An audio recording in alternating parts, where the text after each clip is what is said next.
filo animal com maior número de espécies.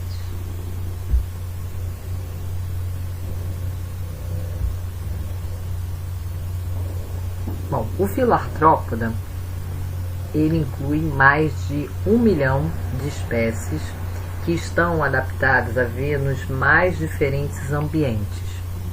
Apresentam também um variado hábitos de vida. Eles têm grande capacidade de reprodução, o que torna eles o grupo com maior número de espécies, né? Eles representam cerca de 70% de todas as espécies animais que são conhecidas. Eles podem viver, né, no ar, na terra, no solo, podem ser dulcícolas ou marinho. Em sua grande maioria eles são de vida livre, mas existem espécies que são parasitas, inclusive da espécie humana.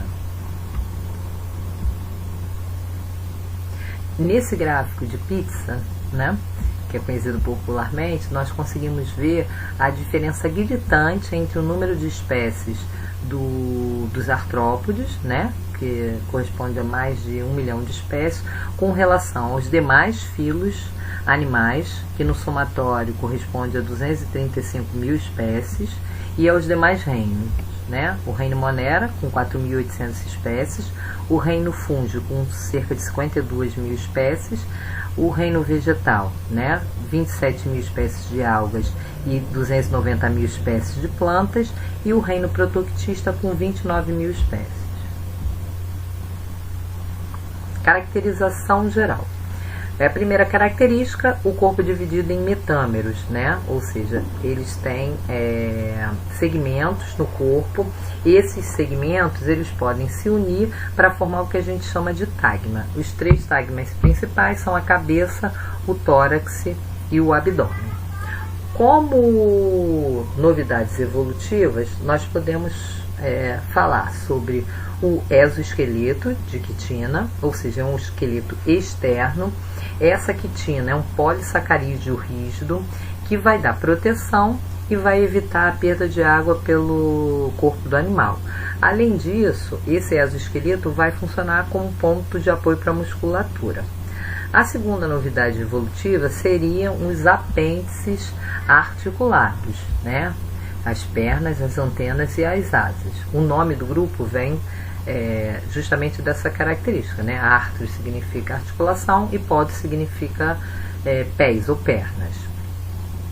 Como esse exoesqueleto é uma estrutura rígida, ele vai comprometer o crescimento do animal. Então, periodicamente, o animal ele tem que realizar um fenômeno chamado de muda ou ecdise, em que ele vai trocar esse exoesqueleto. Esses animais apresentam 3 folhetos germinativos, ecto, meso e endoderme. A mesoderme reveste uma cavidade interna no corpo, eles são celomados. O blastóporo origina a boca, portanto são protostômios e são bilatérios. Nessa imagem a gente consegue ver a divisão do corpo nesses metâmeros, né? Então a metameria, aqui na fase larval e aqui na fase adulta, e a fusão desses metâmeros para formar os tagmas, né? A cabeça está aqui representada em roxinho, o tórax em amarelo e o abdômen em azul. Aqui é quanto à fisiologia, né? Então o sistema digestório é completo, o sistema circulatório é aberto, a respiração pode ser feita por traqueias, por filotraqueias ou por brânquias. Eu estou falando de maneira geral e depois a gente vê em detalhes mais à frente, tá? A excreção é feita por estruturas chamadas túbulos de Malpighi e os excretas eles são eliminados juntamente com as fezes. O sistema nervoso é formado por gânglios que estão ligados a cordões nervosos ventrais, e o sistema sensorial bem desenvolvido, né? Nós temos estruturas como os ocelos, que nós não temos a formação de imagem, só a distinção do claro e do escuro, os olhos compostos, né, que vão formar imagens, antenas e cerdas, né, essas cerdas como órgãos sensoriais. Aqui é a imagem da mudoecdise, provavelmente pequenininho vocês Já devem ter ouvido falar que a cigarra ela estoura de tanto cantar. Na verdade, as pessoas confundem o fenômeno da muda wickidise, né? Então aqui nós temos o exoesqueleto antigo, que é chamado de exúvia. O animal abandona esse exoesqueleto antigo para a formação de um novo exoesqueleto, né? Então, nesse período em que ela não tem ainda o endurecimento do novo exoesqueleto, o animal consegue crescer. Então, a gente observa aqui no gráfico que o crescimento dos animais, em geral, se dá de forma diferente dos artrópodes. Os artrópodes, eles vão crescer justamente logo depois da muda ou equidise, né? Que eles estão ainda com o exoesqueleto em formação. Depois que esse exoesqueleto enrijece, ele cessa de crescer. Depois, mais à frente, ele vai fazer outra muda que vai permitir novamente o crescimento. Os outros animais têm um crescimento que é uma linha contínua, né? Chega numa certa idade, esse crescimento se estabiliza. Essa muda ou equidise, ela é determinada por um hormônio, que é um hormônio chamado equidisona, tá? Aqui nós temos o sistema digestório. Então, o sistema digestório é completo, com boca e ânus. E nós observamos nessa imagem que o intestino ele é dividido em porções, uma porção anterior, uma porção média e uma porção posterior. A porção anterior ela está relacionada à digestão mecânica. A porção mediana está relacionada à digestão enzimática e à absorção de nutrientes. E o intestino posterior ele está relacionado à absorção de água. Os artrópodes, eles são carnívoros, outros são herbívoros, né? Isso aí em sua grande maioria. E o tipo de digestão é extracelular. A gente pode ver aqui também que a porção final está relacionada à excreção, né? Que eu falei anteriormente, que os excretas são eliminados juntamente com as fezes. O sistema circulatório é do tipo aberto. Então, significa que o sangue ele não vai percorrer o tempo todo o interior de vasos sanguíneos. Quando chega a nível dos tecidos, esse sangue vai circular em aberturas, né, que são as lacunas, que são chamadas de hemocélios. Então, o sangue vai ser bombeado até esses tecidos, vai cair nessas hemocélios, banhar os tecidos e depois vai retornar ao coração, como a gente vê aqui, tá? Esse sangue, ele apresenta pigmentos respiratórios, como o caso da hemocianina e a hemoglobina. Sistema respiratório, desculpa. Ele pode variar. Então, nós temos sistema respiratório branquial nas espécies aquáticas, é o caso dos crustáceos, as trocas são feitas diretamente com a água. Em insetos, quilópodes e diplópodes, a respiração vai ser feita através de traqueias, e nos aracnídeos é feito através de filotraqueias ou pulmões foliáceos. Na respiração traqueal, as traqueias elas são formadas por tubos, né, que têm aberturas nas laterais do corpo e vão levar o sangue diretamente às células, o ar diretamente às células. E nos pulmões foliáceos a troca é feita diretamente com o ar. O sistema excretor ele é formado por túbulos de Malpighi, né? Esses túbulos são túbulos finíssimos que vão permitir as trocas por simples difusão. Eles podem ter uma variedade de resíduos metabólicos que são eliminados para o intestino para depois ser eliminados juntamente com as fezes. Então nós temos a amônia, no caso dos crustáceos, que eliminam essa amônia através das glândulas verdes. Nós temos nos insetos, quilópodes e diplópodes, eliminação de ácido úrico. E guanina é o tipo de excreta nitrogenado dos aracnídeos, tá? Os insetos, eles têm esses túbulos de Malpighi. Nós temos as glândulas verdes nos crustáceos e as glândulas coxais nos aracnídeos.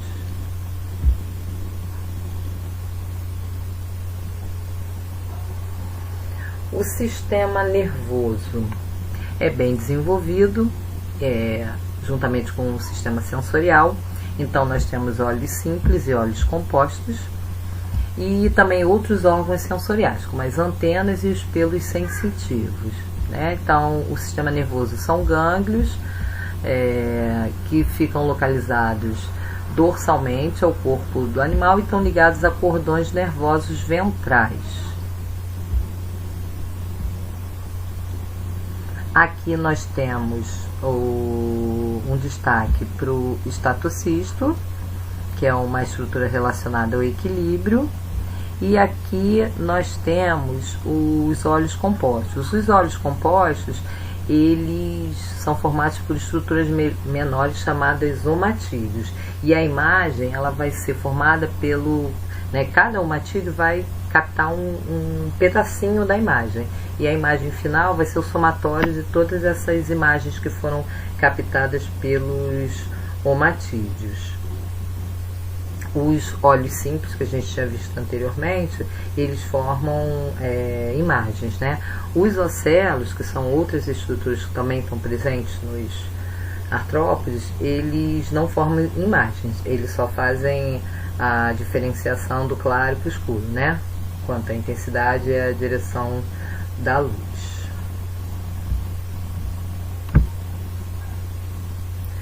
Quanto à reprodução, então os artrópodes geralmente eles são dioicos, ou seja, animais de sexos separados com fecundação interna.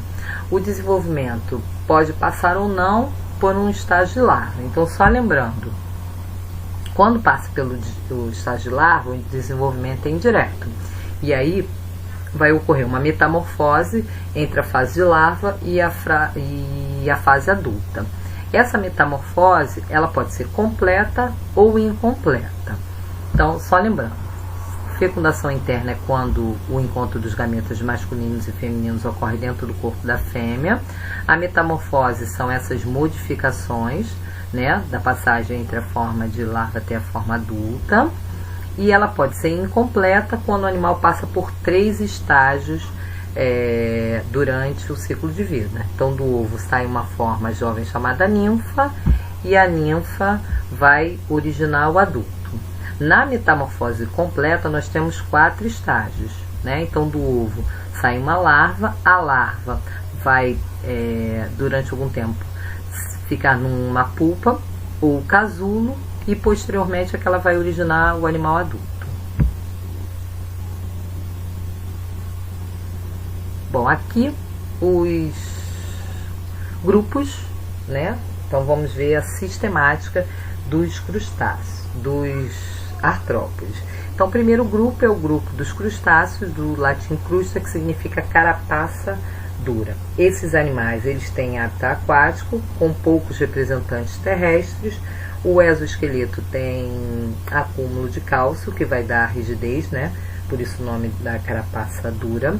O corpo deles é dividido em 2 tagmas apenas, o cefalotórax e o abdômen.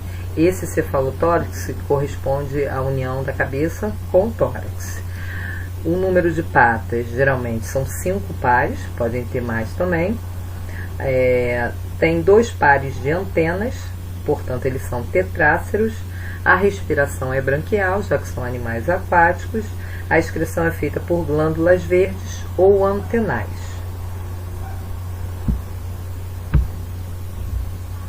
Segundo grupo é o grupo dos insetos. Esses insetos, eles têm um hábitat que é o hábitat terrestre. Eles podem ou não possuir asas, e o aparelho bucal ele varia de acordo com o tipo de alimento do animal. O corpo é dividido em 3 tagmas, a cabeça, tórax e o abdômen. Eles têm 3 pares de patas, portanto são hexápodes, e 1 par de antenas, eles são díceros. A respiração, nesse caso, é respiração traqueal e a excreção é feita por túbulo de Malpighi.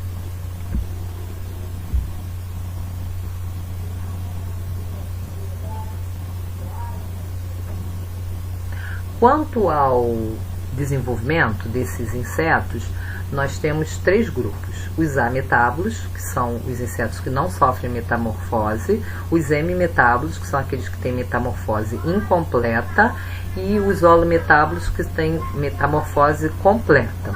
Os ametábulos, o que vai acontecer? Do ovo vai sair um inseto bem semelhante ao adulto, né? Geralmente eles fazem a troca, né, que é a muda, só para aumentar de tamanho. Um exemplo desse tipo de inseto são as traças de livro. Quando ocorre a metamorfose, nós temos 2 tipos: ou metamorfose incompleta, que são os hemimetábulos, com 3 estágios, né? A ninfa, o ovo, a ninfa e o adulto. O que tem de diferenciação geralmente é o tamanho, a coloração e a ausência de asas, tá? Como exemplo, nós temos as baratas. Já os insetos que têm metamorfose completa são os holometábulos, são os insetos que, quando saem do ovo, eles têm uma aparência que é totalmente diferente dos adultos, tá? Então, a metamorfose dele é muito mais complexa. É o exemplo, por exemplo, das borboletas, né, dos besouros e das formigas. Essa imagem a gente vê os ametábulos, como as traças de livro, que não tem metamorfose. Aqui é a forma adulta, né? Os que sofrem metamorfose, como o gafanhoto, que tem metamorfose incompleta ou parcial, que são os hemimetábulos, e aqueles que têm metamorfose completa, como é o caso da mosca doméstica. Próxima classe é a classe dos aracnídeos, né? O nome vem do grego aracne, que significa aranha. Os aracnídeos, eles são animais que são terrestres. O corpo é dividido em 2 tagmas, que é o cefalotórax e o abdômen. Eles têm 4 pares de patas, ou seja, são octópodes, não apresentam antenas. A respiração é filotraqueal e a excreção feita por glândulas coxais. E nesse grupo nós temos a presença das quelíceras e dos pedipalpos. As quelíceras estão relacionadas à captura de presas e os pedipalpos estão relacionados à função sensorial. E temos também nas aranhas a produção dos fios, né? Então, elas apresentam glândulas fiandeiras. Os quilópodes, juntamente com os diplópodes, formam um grupo dos miriápodes, né? Quilópodes vem de quilos, que é 1000, e podes, pés. É um exagero, né? Porque na realidade eles têm um par de pernas por cada segmento do corpo. Eles são carnívoros e predadores, produzem veneno. São animais que são animais terrestres, com o corpo dividido em cabeça e tronco. Como eu falei, o número de pernas é um par por segmento e eles têm um par de antenas, né? Essas antenas são longas. A respiração é traqueal e a excreção é feita por túbulos de Malpighi. Como esses animais produzem veneno, né? Eles apresentam uma estrutura para inoculação desse veneno, que são as forcípulas. Então, eles são animais que são peçonhentos. Os diplópodes, como... nos quilópodes a gente tem um exemplo da lacraia, né? Os diplópodes, os representantes são os piolhos de cobra, ou o gongolo, né? Que tem essa característica de se enrolar quando ele se sente ameaçado. Esses animais, eles são animais herbívoros e que apresentam 2 pares de pata em cada segmento do corpo. Aqui nós já temos 3 tagmas, a cabeça, o tórax e o abdômen, e um par de antenas, só que essas antenas são curtinhas com relação a dos quilópodes. A respiração também é traqueal e a excreção também é feita por túbulos de Malpighi, né? E como eu falei, quando eles se sentem ameaçados, eles se enrolam. Bom, chegamos ao fim de mais uma aula. Agora a gente só vai falar sobre a importância desses artrópodes, né? Os artrópodes, ele é um grupo bastante variado, né? Tanto quanto ao número de espécies quanto os ambientes em que eles vivem, né? Então eles vão ter tanto para o homem tanto importância econômica quanto importância ecológica, né? Alguns, como os siris e camarões, são usados na alimentação. Eles são fundamentais para o equilíbrio dos ecossistemas, né? Muitos são polinizadores importantes, é o caso dos insetos. Só que eles também podem causar prejuízos, né? Então, alguns são causadores de doenças, é o caso do piolho e dos ácaros. Outros são vetores, né, de doenças. E é o caso do mosquito Anopheles, que transmite a malária, e do Aedes, né, que é tão famoso no Rio, porque transmite a dengue, a febre amarela, chikungunya e a zika. No Rio só não, né, no Brasil. Essa imagem também chama atenção, né, para esses insetos que causam prejuízos ao homem. Então tem desde vetores de doenças como também causadores de doenças. Tá bom? Chegamos ao fim de mais uma aula, né? Eu já tinha me adiantado. Muitas saudades, muitos beijos e até a próxima.